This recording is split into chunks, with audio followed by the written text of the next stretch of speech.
Mais je m'aperçois de plus en plus qu'il y a énormément de gens qui viennent de l'international. Donc, effectivement, il y a un côté. On pourrait le comparer à Cannes pour deux raisons, effectivement. D'abord, parce qu'il y a une compétition qui est vraiment haut de gamme, qui a une diversité folle et qui est en plus, vraiment, je trouve, un panel de choses extrêmement intéressant. Enfin, moi, les 4-5 films que j'ai vus là m'ont passionné. La hors compétition est formidable aussi. Hein. Je recommande King of Pigs, par exemple, le film coréen, qui est impressionnant, qui a une vraie maturité d'animation et de sujets traités.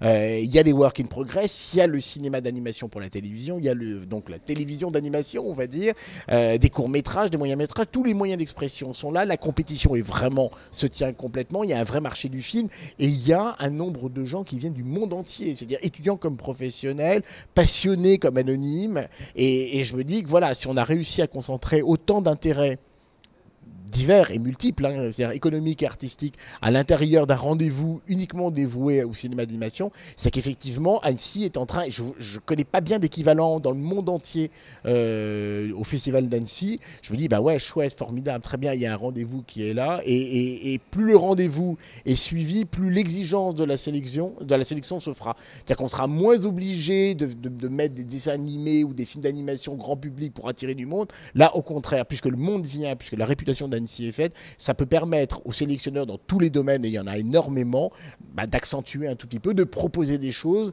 si ce n'est plus radicales, en tout cas vraiment qui ont une identité très forte.